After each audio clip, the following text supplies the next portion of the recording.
Hello students, welcome to class 9th. In previous class, you have already learnt about the different types of cells, and all these cells are present in all the living organisms. It may be plants, animals, or simple minute microscopic organisms like bacteria, amoeba, and these all cells, they control all the activities taking place in the living organisms. So those are called as a fundamental and basic unit of life. And today you will be learning about different types of group of cells which are present in these living organisms. That group of cells we call as tissues, and these are present in the all multicellular organisms. It may be plants or animals or human beings. And when we observe different types of these multicellular organisms, they show different diversities. Means they show their different in their growth and different in their activities like respiration and nutrition method is different in these living organisms. And all these processes are carried out by the certain group of cells. Those group of cells you will be learning. And in this class you will be learning about definition of tissues, types of tissues, and in that types of tissues, depending on the growth ability, means how these tissues are able to grow and divide, and depending on that group of cells, how they are further divided into different subgroups. That you all will be learning. Okay, clear? So what are these tissues? Tissues are nothing but a group of cells that are having a similar in the structure, and they have the ability to perform different functions like respiration and digestion in case of human beings. Similarly, they show difference in these structures depending on the type of the living organism. When we observe plants and animals, plants, they do not show any kind of a movement. They are static. They grow in a particular one place. They do not move from one place to another place for acquiring food, and for nutrition purpose, and for respiration, for different performing excretion. Only one group of cells, they will be present, but they will be present in a particular place. But when we observe animals and birds, they show movement, and they show the different types of changes in their growth phases.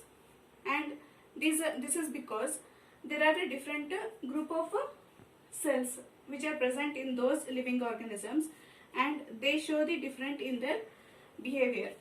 When we observe plants, there are different group of cells that are present in different positions, and depending on their division of how they are able to divide and how they support the plant for their growth.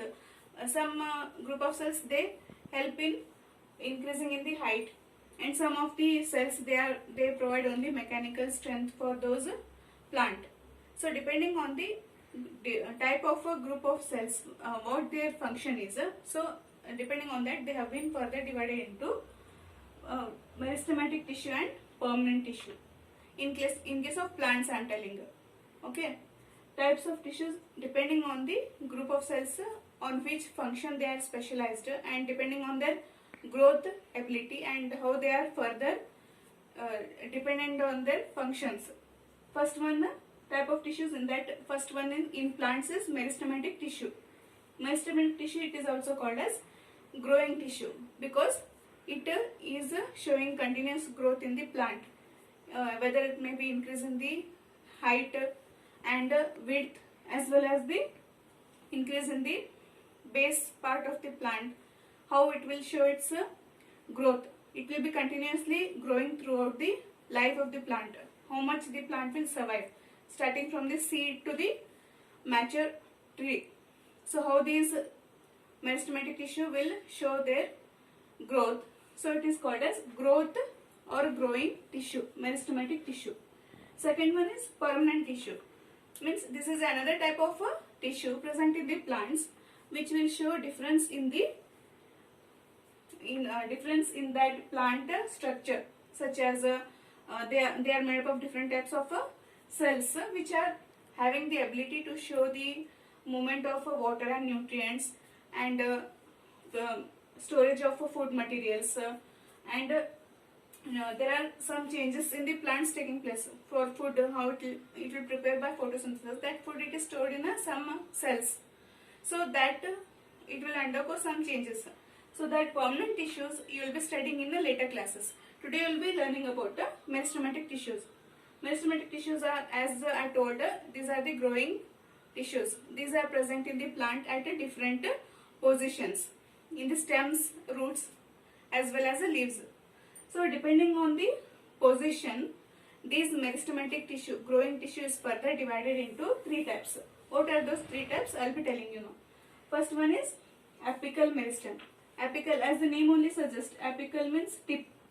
So these apical meristematic tissues or apical meristems, these are also called as these are mainly responsible for increasing in the length and the height of the plant. These are mainly present in the tip of the stem and roots.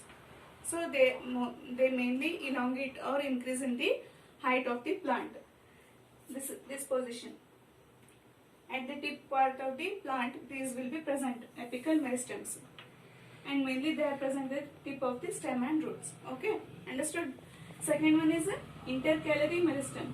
Intercalary, as the name only suggests, inter means in between the node part, means at the middle part from where the leaves will arise, at the base part of the plant from where the leaves will originate. That part we call as internodes.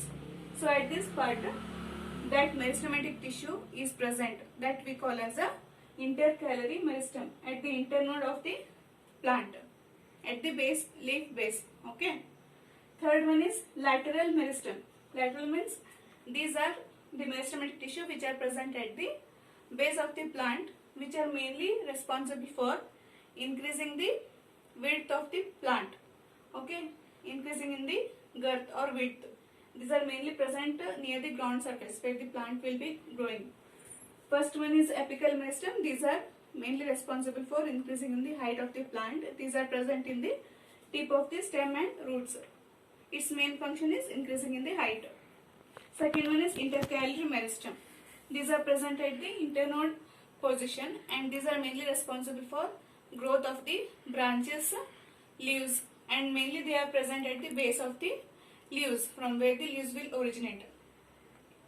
And third one, lateral meristem. These are present at the base of the plant. These are mainly responsible for the increasing in the girth or width, and these are mainly responsible for growth of the plant, continuous height as well as width, and also it helps the plant to grow intact to the ground surface.